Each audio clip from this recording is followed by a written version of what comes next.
Bismillahirrahmanirrahim. Assalamualaikum warahmatullahi taala wabarakatuh. Alhamdulillahirabbil alamin wassalatu wassalamu ala asyrafil anbiya'i wal mursalin wa ala alihi washabbihi ajma'in. Syukur kepada Allah Subhanahu wa taala diberikan kesempatan dan peluang pada kali ini untuk kita sama-sama membicarakan resensi buku. Jadi pada hari ini saya memilih satu buku yang cukup penting untuk dibaca dan ditalaah. Tajuk kita di Islam, Tumbuh Tiada Berbuah. Ditulis oleh seorang tokoh ulung, ideolog Malaysia dan juga ekonomi di serata dunia bernama Profesor Syed Hussein Alatas. Untuk pengetahuan teman-teman sekalian, Profesor Hussein Alatas ini merupakan saudara kandung kepada Profesor Syed Naqib Alatas. Tentu kalau kita meminati intelektual, kita akan mengenang dan kenal kedua tokoh ini. Syed Hussein Alatas itu lebih kepada pemikiran sosiolog, manakala Syed Muhammad Naqib Alatas itu lebih kepada falsafah dan juga tasawuf. Jadi kenapa saya memilih topik ini? Kerana pada hemat saya topik ini sangat dekat dan dia menggambarkan apakah realiti yang berlaku pada hari ini. Sebelum saya masuk kepada perbincangan resesi yang bakal saya kupas sebentar lagi, suka untuk saya berkongsi kepada teman-teman beberapa karya penting Syed Hussein Alatas untuk kita cari, kita baca, kita talaah. Antara ini ialah Mitos Pribumi Malas, kemudian Rasuah, Intelektual Masyarakat Pembangun dan banyak lagi. Jadi dalam buku ini, apa yang Syed Hussein Alatas cuba bawakan kepada kita dalam mukadimah itu menggambarkan bahawa apa yang digambarkan pada realiti masyarakat Islam pada hari ini, kita berdepan dengan kemunduran masyarakat umat Islam. Tentunya kalau kita teruskan lebih dekat, kita melihat pada perkembangan yang berlaku, ini suatu realiti yang benar-benar berlaku. Dan pada mukadimah apa Syed Hussein Alatas menyebutkan bahawa kenapa ini terjadi? Ini kerana kita kekurangan ahli fikir dalam masyarakat umat Islam. Di dalam buku ini ada senambang yang cuba disampaikan oleh Profesor Syed Hussein Alatas. Jadi antara yang ditekankan oleh Profesor Syed Hussein Alatas ialah masyarakat perlu lebih teliti dan perlu serius dalam memilih pemimpin yang berfikir. Ini kemungkinan satu perkara yang realiti yang kita terlepas pandang. Kita memilih pemimpin itu hanya ikut selera yang kita mahukan, tapi kadang-kadang dan jarang berlaku kita memilih pemimpin itu atas sebab memilih pemimpin yang berfikir.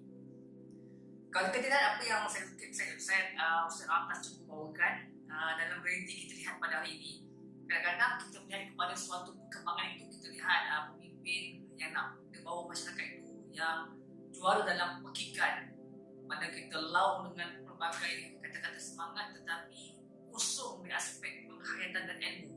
Malah kadang-kadang apabila mereka ini bertempik, bersorak, kadang-kadang mereka perlu apa yang mereka ingin bawakan.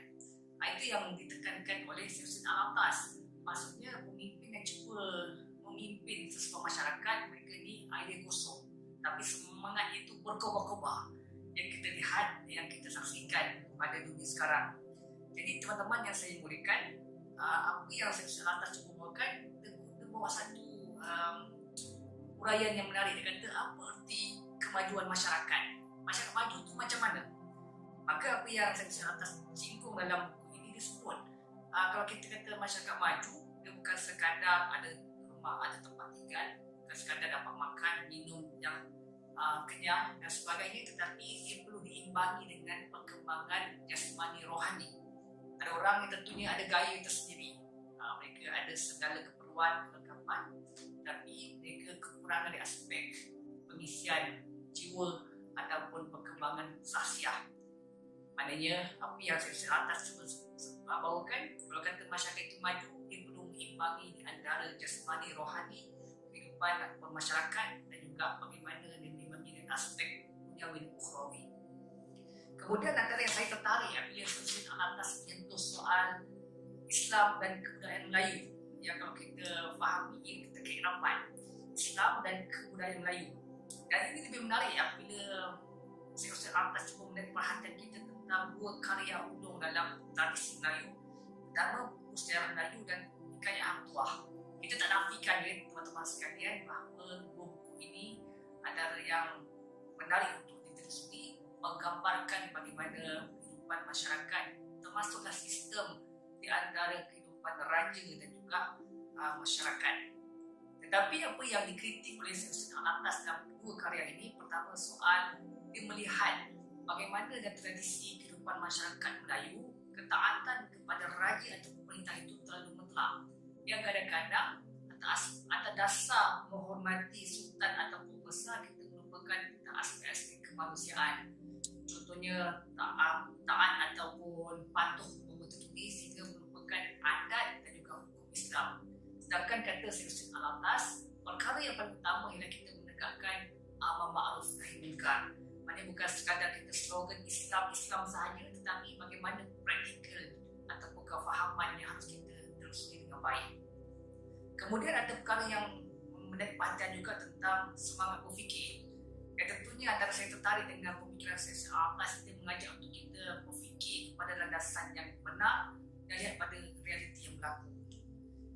Apabila kita lihat kepada pandangan Syed Hussein ni, dia kata bila semangat berfikir itu harus untuk mencapai kemerdekaan jiwa. Bukan sekadar berfikir, tetapi jiwa kita terkongkong dan dijajah. Tetapi yang utama ialah bagaimana semangat berfikir itu diimbangkan dengan matlamat untuk mencapai kemerdekaan jiwa. Ini bermakna teman-teman sekalian, tak kala kita menelusuri pelbagai karya ataupun pemikiran, itu tidak perlu hanya terikat kepada tradisi pemikiran Islam semata-mata, tapi apa yang diungkap tentang hikmah itu harus merentasi kepelbagaian. Dengan maksud apabila kita bicara tentang ilmu ataupun hikmah, kita perlu ada keberanian dan juga creative thinking dalam memahami tradisi barat, falsafah Cina, falsafah Eropah dan sebagainya. Kemudian satu perkara juga yang paling pada hemat saya menarik perhatian tentang bagaimana Syed Alatas menyebut bagaimana seseorang itu ingin mencapai kebahagiaan dunia dan akhirat. Yang sering kita dimomokkan bahawa dunia ini hanya sekadar permainan ataupun satu perkara yang rugi semata-mata. Ini satu mindset yang Syed Alatas sentuh, bahawa dia kata kita tidak boleh menganggap dunia hanya sekadar permainan ataupun perkara yang sia-sia. Ini kerana kata Syed Alatas, tak kala kita berdoa, kita membaca Rabbana atina fid dunya hasanah wa fil akhirati hasanah wa qina azabannar. Kita minta kebaikan dunia, kita minta kebaikan akhirat. Tetapi apa yang menjadi titik perbezaan itu ialah bagaimana kita kendalikan dunia untuk mencapai akhirat. Itu yang lebih utama. Jadi kalau kita hanya menganggap dunia tidak ada apa-apa, bagaimana untuk kita merangkul kekuatan akhirat?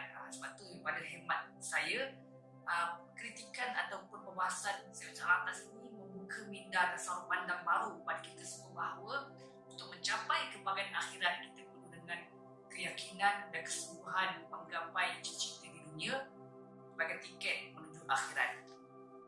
Kemudian apa yang disentuh oleh Syed Alatas juga soal Islam dan sastra, yang pada hemat saya itu sangat penting. Sebab kita sering menganggap bahawa sastra itu seakan terpisah daripada tradisi Islam, sedangkan Islam dan sastra itu ada kaitan rapat. Cuma bagaimana kita melihat kepada kekuatan Islam dan sastra itu pada kacamata yang sebenar. Kalau kita lihat apa yang Syed Alatas cuba bawakan, bahawa mengatakan bahawa sastra ini adalah satu perkara yang besar. Tidak semestinya kita hanya mendentangkan tema ataupun tajuk yang terkait Islam, tapi kita merupakan intipati yang lebih utama dalam kandungan novel ataupun karya tersebut. Ya, kadang-kadang kita anggap bahawa tajuk itu Islamik, tapi kita gagal memberikan pengertian dan konteks pengisian. Tapi kata Syed Alatas, yang lebih utama ialah bagaimana kita membina tema itu walaupun seakan-akan tidak melambangkan Islam, tetapi pengisian itu yang dimanfaatkan dengan sebaik mungkin. Yang kemungkinan kalau kita baca karya dari tokoh-tokoh yang bukan Islam, tetapi nilai yang besar itu yang harus kita angkat dan kita kembalikan kepada landasan yang sebenar. Dan saya Alatas juga menyentuh soal manusia baharu, dan saya lihat dalam buku ini Syed Alatas menekankan bagaimana kita ini bukan sekadar hidup, tetapi untuk memastikan pencerdasan ekonomi, sosial dan konteks masyarakat yang lebih maju dan ke depan, maka manusia baru ini harus dimaknakan. Mana kita harus membina manusia baru yang ada kekuatan berfikir, kemerdekaan jiwa dan kesiapsiagaan berdepan dengan segala cabaran yang mendatang. Jadi itu beberapa ulasan ringkas yang saya boleh bawakan. Buku ini pun tidak berapa tebal, tapi saya sarankan kepada teman-teman untuk kita baca dan hadam. Kerana kalau pada khidmat saya, kalau kita baca, kita akan membuka satu seorang pandang yang baru, yang lebih segar untuk menepani cabaran yang lebih mendatang. Terima kasih. Hidup yang berjasa. Wallahu a'lam.